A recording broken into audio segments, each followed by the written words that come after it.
si vous pouvez prendre place. En tout cas, c'est une grâce, une responsabilité en même temps. Mais je prends ça vraiment comme un honneur aussi de pouvoir partager ce que Seigneur a mis sur mon cœur. Et quand je priais pour cette célébration, il y a un mot, un thème qui est venu fortement me frapper, c'est le mot libération. Et le terme libération. Et c'est vrai que dans le terme libération, il y a beaucoup de choses dont on peut parler, il y a beaucoup de points qu'on peut voir. Mais ce matin, on va voir ensemble deux points pour pas être trop long et pour pouvoir aussi vous libérer tôt pour que vous puissiez après aller célébrer en famille cette fête des mamans. Mais ce thème de la libération, voilà, est venu fortement me provoquer. Et en fait, je pensais à ce que Jésus a fait avec nous quand on a accepté en tant que Seigneur et Sauveur. C'est ce qu'il est venu faire. Il est venu nous libérer. Il est venu nous libérer du péché. Il est venu nous libérer du pouvoir de la mort. Il est venu nous rendre libres. Et je crois qu'en tant qu'enfant de Dieu, quand on expérimente ça, cette liberté, il n'y a rien de plus beau qu'on puisse vivre sur terre. Mais ce passage dans notre conversion et de la liberté quand on reçoit Jésus, c'est pas juste au moment où on se convertit. La libération, c'est aussi tout au long de notre vie. C'est aussi les semaines qui suivent, c'est aussi les jours qui suivent, les années qui suivent. Et c'est quelque chose qui, je crois, il ne faut pas oublier, qu'on doit constamment être libéré des ténèbres qui nous entourent. Et ce qui est fort aussi, c'est que pour une maman, même si ce message-là n'est pas uniquement que pour les mamans, mais pour tout enfant de Dieu, mais une maman, quand elle va enfanter, pendant 9 mois, elle porte son enfant. Et à un moment, au bout de ces 9 mois, des fois pour certains, c'est un peu plus court, mais elle va libérer cet enfant. Il y a vraiment quelque chose de puissant qui se passe dans cette libération, dans cette transmission. Et c'est pareil quand on accepte Jésus. On passe du royaume des ténèbres au royaume de la lumière. Et on verra ensemble, donc dans Colossiens 1,13, il est écrit qui nous a délivrés de la puissance des ténèbres et nous a transportés dans le royaume du Fils de son amour. Amen. Il nous a délivrés de la puissance des ténèbres et nous a transportés dans le royaume du Fils de son amour. Et en tant qu'enfant de Dieu, une fois qu'on a été libéré justement de ce royaume des ténèbres, on a cette capacité nous-mêmes maintenant de pouvoir chasser les ténèbres, de pouvoir faire fuir les œuvres de l'ennemi.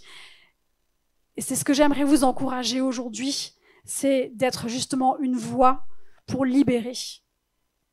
On va voir ensemble dans le premier point, donc on est une voix pour faire fuir les ténèbres. Tu es une voix pour faire fuir les ténèbres. Amen.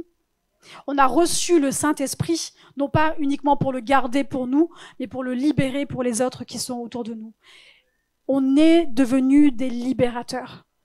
Mais c'est quelque chose qu'on doit vivre tous les jours. On doit chercher à le vivre tous les jours. C'est pas que de temps en temps, c'est pas que quand on doit prier pour une personne qui est oppressée, c'est pas que lorsque une personne est malade qu'on doit prier pour que la personne soit guérie. Être des libérateurs, c'est pas uniquement ça. Un libérateur, oui, il va prier pour chasser les maladies, il va prier pour chasser les ténèbres, mais qu'est-ce qui fait un libérateur ? C'est quelqu'un qui délivre. Mais il délivre de quoi ? En fait, il délivre du mal. Et Jésus est venu nous rendre libres justement pour que nous fassions le bien chaque jour.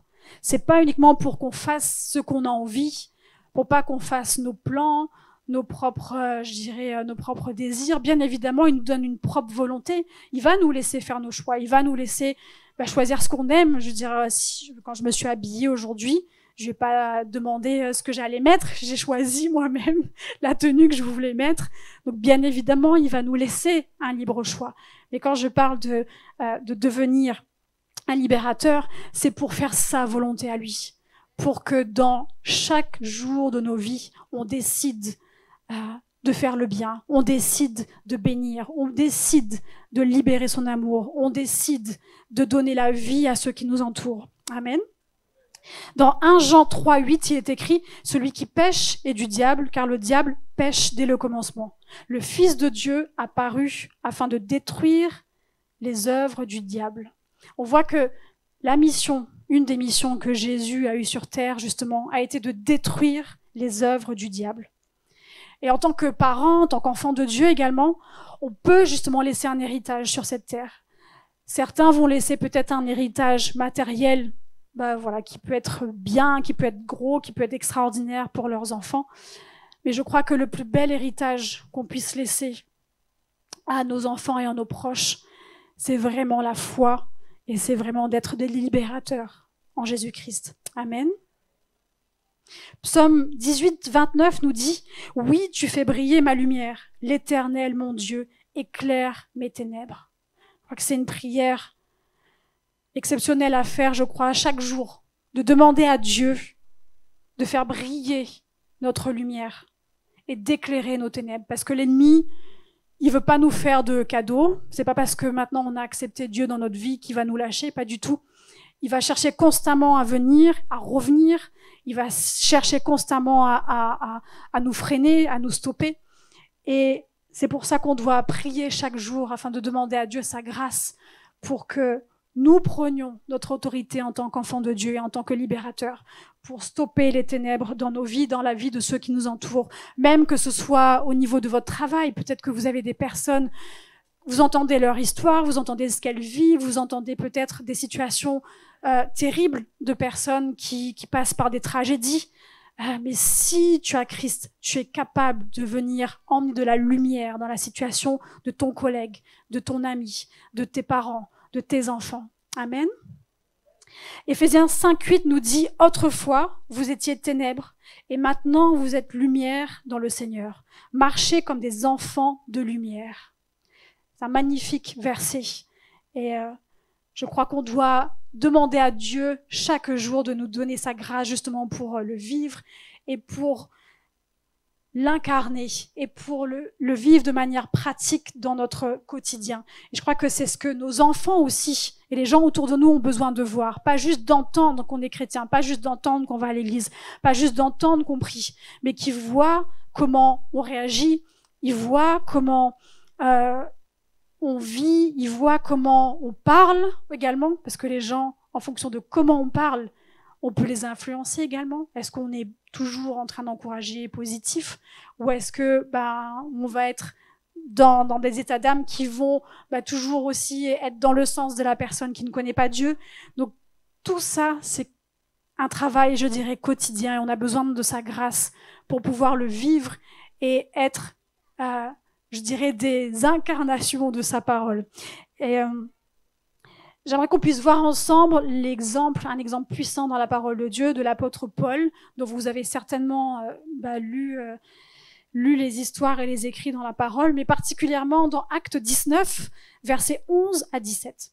L'apôtre Paul était une voix puissante pour faire fuir les ténèbres. Pendant sa vie, lorsque Dieu vraiment l'a touché, depuis que Seigneur l'a touché, il a eu une vie vraiment de puissance.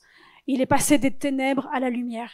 Et chaque jour, quand il avançait pour Dieu, la puissance de Dieu agissait au travers de lui. Et il faisait fuir l'œuvre des ténèbres. J'aimerais qu'on puisse lire ensemble. Donc, Acte 19, 11, 17, il est écrit « Dieu faisait des miracles extraordinaires par les mains de Paul. On allait jusqu'à prendre des mouchoirs et du linge qu'il avait touché pour les appliquer aux malades. Ceux-ci guérissaient et les mauvais esprits s'enfuyaient. Quelques Juifs qui allaient de lieu en lieu pour chasser les démons voulurent alors invoquer eux aussi le nom du Seigneur Jésus sur ceux qui étaient sous l'emprise d'esprits mauvais.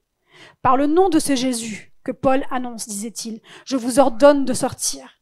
Ceux qui agissaient ainsi étaient les 7 fils d'un certain Séva et un chef des prêtres juifs.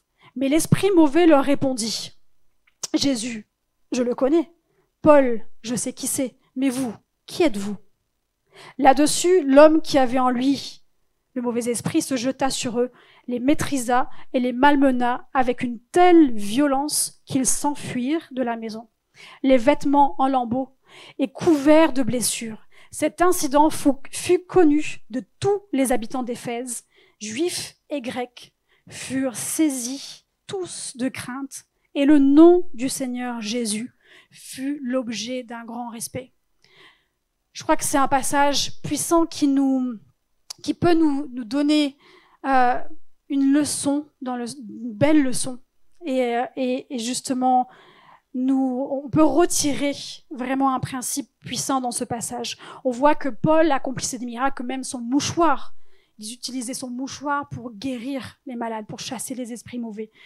Et ce qui est intéressant, c'est qu'on voit que les prêtres qui étaient là, et il y avait aussi des sorciers qui étaient présents, ont voulu imiter et faire la même chose. Donc, ils se sont dit, bon, on va essayer, ça a l'air simple, mais ils étaient tellement surpris de voir la puissance et ils voyaient tellement le résultat efficace qu'ils se sont dit, ils veulent faire la même chose, ils veulent imiter, ils veulent essayer. Et c'est ce qu'ils ont fait. Et on a lu dans ce passage que ça s'est mal passé pour eux et que tous les habitants qui étaient aux alentours ont connu cette histoire, tellement c'est quelque chose qui a marqué en fait l'histoire.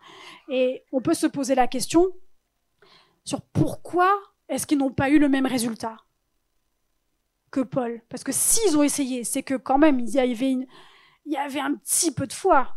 S'ils n'avaient pas un petit peu de foi, je pense qu'ils n'auraient pas essayé. Mais ils se sont dit, quand on prie au nom de Jésus, c'est efficace, c'est puissant et ça marche. Donc on peut se poser la question sur pourquoi est-ce qu'ils n'ont pas eu le même résultat. Je ne vais pas dire que ma réponse est la bonne. Je vais vous proposer une réponse. Il peut en avoir d'autres. Mais en tout cas, une des réponses, c'est qu'ils ont prié au nom de Jésus, mais ils n'avaient pas la révélation que Paul avait de Jésus. Ils ont prié au nom de Jésus, mais ils n'avaient pas la même révélation que Paul avait de Jésus. Lorsque Paul citait le nom de Jésus, il incarnait lui-même la parole. Sa vie, son être tout entier était aligné. Son être tout entier était aligné à la parole de Dieu. Et il incarnait la parole.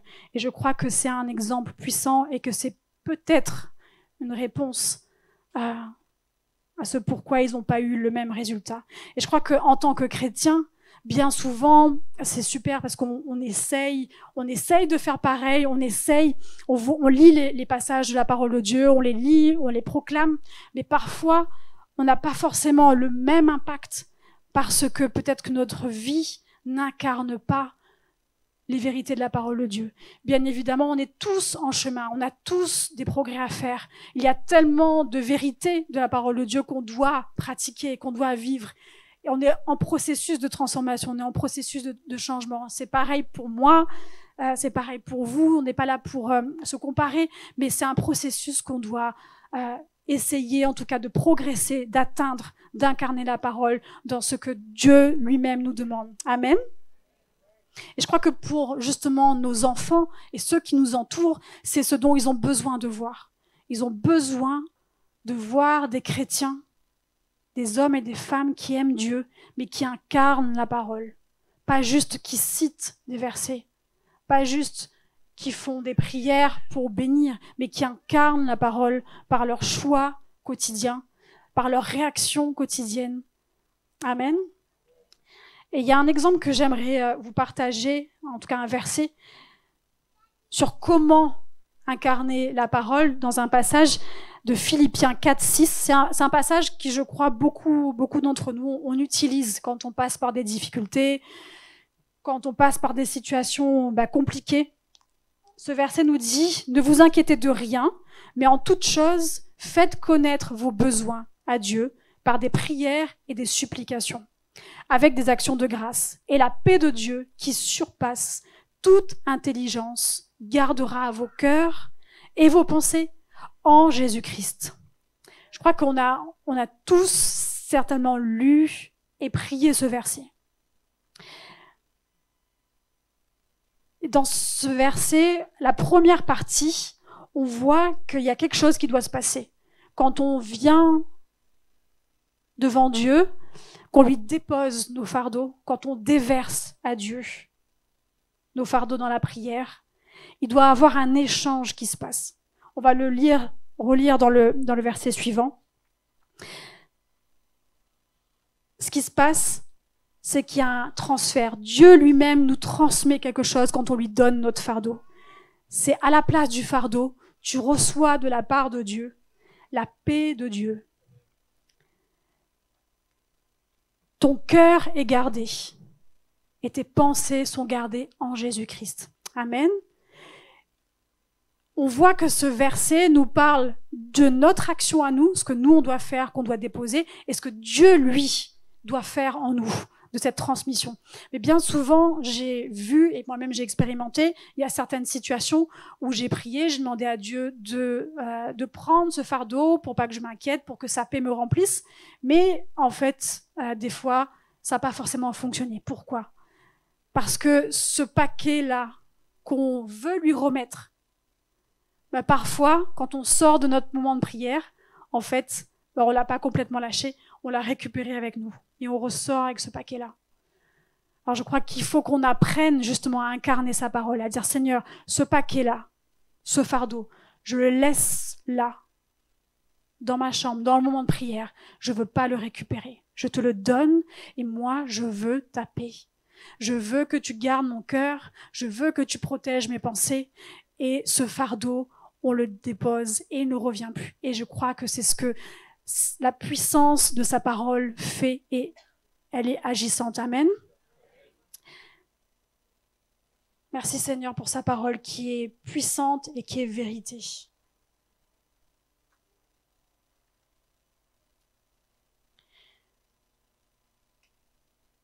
Quand on parle d'incarner sa parole et d'être un exemple et un témoignage pour ceux qui nous entourent, j'aimerais vous partager une histoire qu'on a vécue il y a quelques années en arrière et j'ai demandé à notre fils s'il était d'accord que je puisse le partager parce que ça le concerne lui également et il a été d'accord. Il m'a dit bon, si tu le fais de la bonne manière, maman, c'est bon.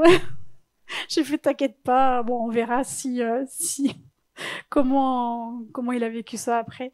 Mais je crois que c'est un témoignage, un exemple puissant pour montrer comment, justement, on doit incarner la parole, comment on doit la vivre chaque jour. Donc, il y a des années en arrière, j'allais récupérer donc Mathis, notre deuxième fils, à l'école. Et quand j'arrive en fait à l'école, dans la cour, il y avait tous les parents, les enfants, et je vais dans la cour pour le chercher. Et puis je vois une dame en fait que je ne connaissais pas, que j'avais jamais vue, qui est en train d'agripper Mathis au bras violemment et qui est en train de lui hurler dessus. Donc je m'empresse d'aller voir cette dame et donc je m'adresse à elle. Je dis Madame, qu'est-ce que vous faites ? C'est mon fils. Je vous permets pas de le tenir comme ça. Pourquoi vous lui criez dessus ? Et là, donc, elle élève la voix. Donc, j'ai essayé de garder mon calme quand j'ai parlé. Et là, elle élève la voix contre moi. Elle m'injure. Et elle me dit, oui, c'est pas comme ça, il élève marmaille. Bref. Donc, je ne savais pas ce qui s'était passé. Je l'ai juste vu en train d'agripper Mathis et de lui hurler dessus. Donc, je voulais comprendre ce qui s'est passé. Donc, quand j'ai vu qu'elle commençait à partir dans tous ces états, j'ai dit, bon, on va pas aller là-dedans. J'ai dit, j'aimerais qu'on aille voir le directeur et on va s'expliquer devant monsieur le directeur. Donc, au début, elle m'a dit oui. Donc, je prends Mathis. On est allé dans le bureau, on va en direction du bureau du directeur. Mais il y avait beaucoup de gens, donc j'ai pas regardé derrière moi. Mais en fait, la dame, elle s'est barrée. Elle n'est pas restée, elle a disparu. Donc, je me suis dit, je vais pas laisser la situation comme ça, je vais quand même aller voir le directeur pour échanger avec lui et pour voir comment on allait procéder parce que j'allais pas laisser la situation telle qu'elle. Donc, je vais voir le directeur, je lui explique ce que j'ai vu, je lui dis je ne sais pas ce qui s'est passé avant parce que je n'étais pas là, j'ai juste vu une dame que je n'ai jamais vue agripper Mathis violemment et l'injurier et crier dessus. Et là, le directeur, il me fait une réponse qui n'avait totalement rien à voir avec la situation. Il commence à me dire « Mais oui, Madame Rivière, vous savez, Mathis, voilà, il a un retard de langage, il est particulier. » Donc là, je l'ai arrêté. Je lui ai dit « Je ne vous permets pas de parler comme ça au sujet de mon fils. » Et ça n'a rien à voir avec la situation. J'ai vu une dame en train de lui hurler dessus, donc j'aimerais savoir qui c'est. J'aimerais savoir pourquoi elle l'a fait. Et j'aimerais résoudre ce qui s'est passé. Donc, il n'était pas dans l'objectif de résoudre la situation et il partait sur quelque chose qui n'avait strictement rien à voir avec la situation. Donc, je lui ai dit, écoutez, on en reparlera demain, on va rentrer à la maison, on va se calmer et demain, je reviendrai avec mon mari, parce que mon mari était en déplacement, et on reviendra vous voir demain. Donc, on est rentrés, Mathis et moi, et Eva. Steve était en voyage, il prenait l'avion le soir. Donc, sur le chemin du retour, en fait, je vois que Mathis était pas bien, qu'il était en colère. Donc là, je commence à parler avec lui. Je lui dis, écoute, comment tu vas? Il me dit, ça va pas. Il me dit, j'ai envie de la taper. J'ai envie de lui donner des coups de pied. Donc là, je savais que la colère était en train de monter et je savais que c'était une opportunité pour l'ennemi de semer quelque chose dans sa vie. C'était une opportunité pour l'ennemi de semer des ténèbres dans son cœur.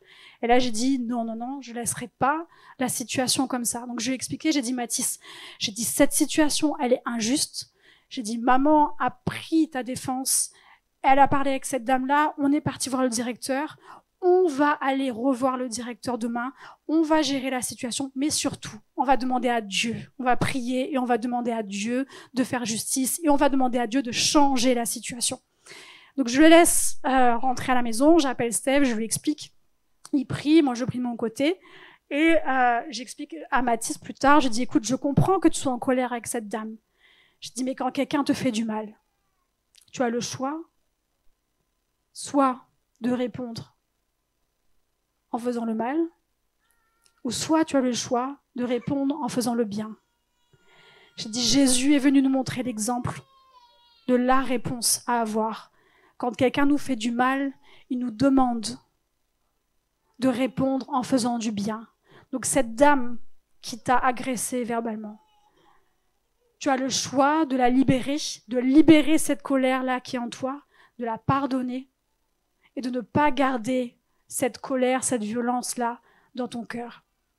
Donc je lui ai juste dit ça. Et le lendemain, du coup, quand Steve est rentré, donc il était arrivé en fin de matinée, le temps qu'il rentre de l'aéroport. Donc à 13h, on redépose Mathis à l'école et il va voir le directeur. Moi, j'y suis pas allée, je suis partie déposer Eva dans l'autre école à côté. Donc il va voir le directeur et là, le directeur, il savait que Steve allait venir, donc il s'attendait. Ils ont une discussion ensemble qui se termine par je suis désolée, je n'aurais pas dû avoir ces propos-là avec votre femme et au sujet de Mathis. Je n'aurais pas dû vous dire à votre épouse tout cela, ça n'avait rien à voir avec la situation. Donc je m'excuse, je vous demande pardon, vous présenterez mes excuses et mon pardon à votre femme et on essaiera de voir qui est cette dame et résoudre la situation. Donc on a eu une première intervention de la part de Dieu, de par le directeur, qui a changé, qui a réajusté en fait sa façon de voir, sa façon de réagir par rapport à la situation. Et ce qui s'est passé, c'est que à 4h, lorsque les cours étaient finis, donc je suis allée à nouveau récupérer les enfants à l'école, et sur le chemin, en fait, en allant les chercher, il y a une dame qui vient devant moi, et puis qui m'appelle, qui me dit « Madame, je voulais vous voir ». Et en fait, il s'agissait de la dame qui avait agressé Mathis la veille. Et donc je me dis, tiens, on va voir comment elle réagit. Et là, elle me dit, je voulais vous voir. J'ai pas dormi de toute la nuit. Je voulais vous voir parce que ce que j'ai fait n'était pas bien. En fait, il s'agissait d'une mamie qui était venue récupérer sa petite fille ou son petit-fils à l'école. Et elle a vu quelque chose dans la cour et elle pensait que c'était Mathis qui l'avait fait alors que c'était pas Mathis. Enfin bref. Et elle en a parlé à sa fille, et sa fille lui a dit, mais maman, mais tu fais pas des choses comme ça, tu vas pas parler à notre enfant que tu connais pas, tu vas pas lui crier dessus comme ça. Donc elle était toute désolée. Donc sa fille elle-même, la veille, lui a dit, maman, tu peux pas agresser comme ça les gens dans l'école et t'adresser comme ça à eux. Donc elle a pas dormi de toute la nuit. Elle a été travaillée pendant toute la nuit, et elle voulait absolument nous revoir pour nous demander pardon. Et je lui ai dit, madame, il n'y a pas de souci, on vous a pardonné, on vous pardonne. Et elle me dit, mais j'aimerais revoir votre fils pour lui dire de vive voix. Et je dis, avec plaisir. Je dis, il est à côté, donc dans l'école à côté, donc on va y aller ensemble. Et elle est partie le voir, et elle est partie s'excuser. Elle lui demandait pardon pour ce qu'elle a fait envers lui.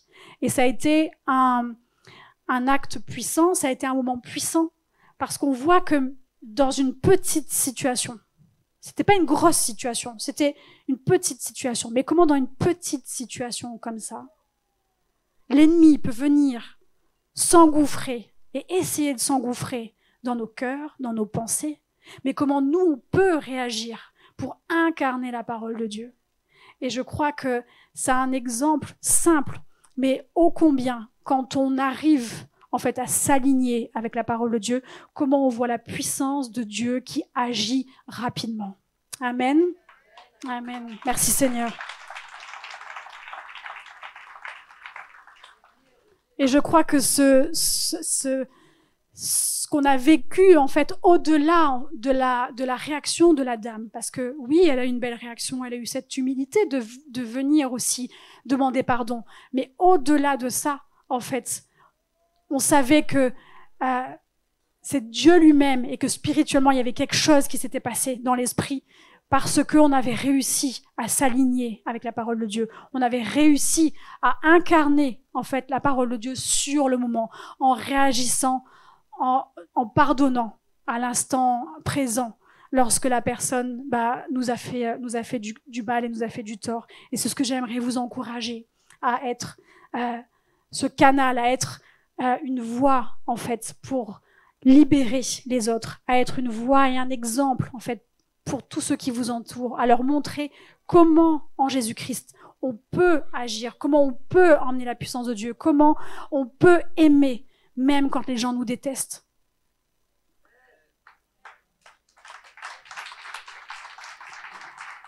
Quand une personne te hait, quand une personne te déteste, quand une personne veut te détruire, quand une personne fait tout pour te détruire, tu as le choix. Tu as le choix dans ta réaction. Tu as le choix de laisser Dieu venir prendre toute la place dans ton cœur et de pardonner et d'agir de la bonne façon. Amen. Le deuxième point que j'aimerais voir avec vous ce matin, c'est qu'on est une voix pour faire la volonté de Dieu. Tu es une voix pour faire la volonté de Dieu. Est-ce que vous pouvez répéter après moi? Je suis une voix pour faire la volonté de Dieu. Amen. J'aimerais vous poser ces questions. Est-ce que réellement on désire? Est-ce que réellement tu désires? Est-ce que réellement je désire faire sa volonté? Est-ce que je désire être un libérateur? Est-ce que je désire réellement détruire les ténèbres qui essayent chaque jour de venir m'opprimer, qui essayent de venir semer des mauvaises choses dans ma vie? Est-ce qu'on croit réellement à ce que Dieu nous dit dans sa parole? Est-ce qu'on croit réellement à ses vérités? Comme je vous disais tout à l'heure, Dieu nous laisse le choix. Il va pas me forcer, il va pas te forcer. Et j'aimerais qu'on voit ensemble deux histoires extraordinaires dans la parole de Dieu, dans Luc 1. On va voir deux histoires et deux réactions. Ces deux histoires, c'est l'histoire de Zacharie, donc qui était marié à Élisabeth, et on va voir l'histoire de Marie, la mère de Jésus. Et dans ce passage de Luc 1, en fait, dans ces deux histoires, on voit que ces deux personnes ont eu deux rencontres. Tous les deux ont une rencontre avec l'ange Gabriel. L'ange Gabriel vient annoncer à Zacharie que sa femme, qui est stérile et âgée, va avoir un enfant. Et l'ange Gabriel qui vient annoncer à Marie qu'elle sera la mère de Jésus. On va lire ensemble, donc dans Luc 1 au verset 20, la réaction de Zacharie. « Et voici, tu seras sans parler, et tu ne pourras point parler jusqu'au jour que ces choses arriveront, parce que tu n'as point cru à mes paroles et qui s'accompliront en leur temps. » On voit ici que Zacharie n'a pas cru à la parole de Dieu au travers de la bouche de l'ange. Et comme il n'a pas cru, il va devenir muet pendant le temps, jusqu'au temps où l'enfant va naître. Ensuite, on va lire ensemble dans Luc 1, verset 38, la réaction de Marie. Et Marie dit, « Voici la servante du Seigneur, qu'il me soit fait selon ta parole. Et l'ange se retira d'elle. Donc on voit 2 personnes, 2 rencontres avec un ange et 2 réactions. Zacharie, qui face à ce que l'ange lui dit, ne croit pas. Et Marie, qui reçoit la parole. Ma question est, est-ce qu'on va choisir d'être comme Zacharie, de ne pas croire à ce que Dieu nous dit? Ou est-ce qu'on va faire comme Marie, qui elle choisit de recevoir la parole de Dieu, malgré les conséquences qui vont suivre, parce qu'elle savait que forcément, quand elle allait dire oui à la volonté de Dieu, elle savait que quand elle allait accepter cette volonté, il y aurait plein de choses qui allaient se passer qui n'allaient pas être toutes roses pour elle, qui n'allaient pas être toutes simples pour elle. Et ce qui est intéressant dans cette histoire, dans Luc, dans ces deux passages, enfin, ces 2 personnes, l'ange avait dit à Zacharie qu'il retrouverait la voix quand l'enfant sera né. Et ce qui est intéressant, c'est que quand l'enfant est né, Zacharie n'a pas encore retrouvé sa voix. Et c'est écrit qu'au 8e jour de la vie de l'enfant, en fait, quand la famille et les amis allaient venir pour circoncire l'enfant et donner le nom du coup à l'enfant, il y a quelque chose qui s'est passé. On va lire ensemble dans Luc 1, 60. Mais sa mère prit la parole et dit « Non, il sera nommé Jean. » Et lui dirent « Il n'y a personne en ta parenté qui soit appelé de ce nom. » Alors ils firent signe à son père qu'il déclara comment il voulait qu'il fût nommé. Et Zacharie, ayant demandé des tablettes, écrivit « Jean est son nom. » Et tous furent étonnés, et à l'instant, sa bouche fut ouverte et sa langue déliée, tellement qu'il parlait en louant Dieu. Et tous ses voisins en furent saisis de crainte, et toutes ces choses furent divulguées dans le pays des montagnes de Judée. Un passage extraordinaire. On voit qu'il y a quelque chose qui se passe quand Zacharie s'est aligné à la volonté de Dieu. L'ange lui avait dit qu'il aurait un fils et qu'il serait appelé Jean. Quand il s'est aligné à cette parole, il a retrouvé sa voix. C'est lorsqu'il a écrit que Jean serait son nom, qu'il s'est aligné avec ce que Dieu lui avait dit et demandé, c'est à cet instant même que sa voix s'est déliée. C'est un passage puissant qui nous montre comment il a été libéré de son mutisme et comment Dieu a libéré sa voix. Et vous savez peut-être, cet enfant, en fait Jean, qui est Jean-Baptiste, qui a été un libérateur, qui a été celui ensuite qui a annoncé la venue du libérateur des libérateurs, Jésus-Christ. On voit dans 1 Luc, verset 69, on parle de Jean-Baptiste. Pour nous, il fait naître parmi les descendants du roi David, son serviteur, un libérateur plein de force. C'est un exemple extraordinaire qui nous montre que lorsqu'on s'aligne et quand on choisit de faire la volonté de Dieu, alors il y a une puissance qui se libère dans notre vie et on devient nous-mêmes une voix pour libérer les autres. Amen. Je ne sais pas si vous y croyez, mais lorsqu'on s'aligne à la volonté de Dieu, Dieu libère sa puissance pour que nous-mêmes, on soit une voix pour libérer ceux qui nous entourent. Je ne sais pas pour toi, je ne sais pas si peut-être l'ennemi a essayé de te stopper, a essayé de stopper ta voix, a essayé de stopper la volonté de Dieu peut-être dans ta vie, peut-être qu'il a mis tellement de barrières, tellement de difficultés que tu as peut-être abandonné de faire sa volonté. Mais Dieu est capable de vous relever et je vous encourage à utiliser votre voix pour vous-même être de libérateur pour les autres. Amen. Si on peut juste se lever ensemble et prier. J'aimerais prier pour ceux que peut-être l'ennemi a essayé de stopper votre voix. Souvent, l'ennemi peut justement, pour certaines personnes, quand elles sont appelées à annoncer des choses, quand elles sont appelées à proclamer la parole, l'ennemi parfois vient et veut stopper la parole, veut faire arrêter. à ce que ces personnes puissent élever la voix pour glorifier le Seigneur. Donc j'aimerais prier pour cela, mais j'aimerais aussi prier pour que ceux qui souhaitent faire la volonté de Dieu, que vous appreniez à être un canal, justement, pour libérer les autres, que vous appreniez à être ce canal pour bénir et libérer les autres. Amen. On va prier ensemble. Seigneur, je te remercie. Je te remercie pour mes frères et sœurs. Je te remercie pour ce moment. Je te remercie parce que tu es celui, Seigneur Jésus, qui connaît toutes choses. Tu connais, Seigneur Jésus, chaque détail de nos vies. Seigneur, je veux prier pour tous ceux et celles dont l'ennemi a essayé de stopper leur voix. Que toutes les attaques que l'ennemi a envoyées contre eux pour stopper leur voix soient brisées et annulées en ton nom et que leur voix soit à nouveau libérée.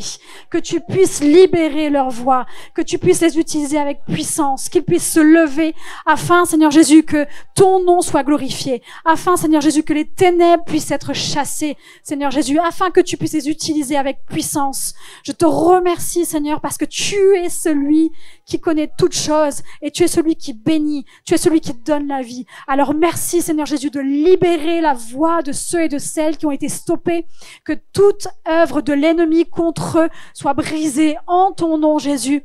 Et je te remercie aussi pour ceux qui se lèvent pour faire ta volonté, que leur voix Seigneur Jésus soit libérée pour qu'ils soient une bénédiction pour leur famille, qu'ils soient une bénédiction Seigneur Jésus pour leurs amis, qu'ils soient une bénédiction pour leurs collègues, pour tous ceux qui les entourent, pour notre île Seigneur Jésus. Nous te remercions, nous te glorifions. À toi soit la louange, l'honneur, la gloire et la majesté. Amen. Amen. Merci Jésus.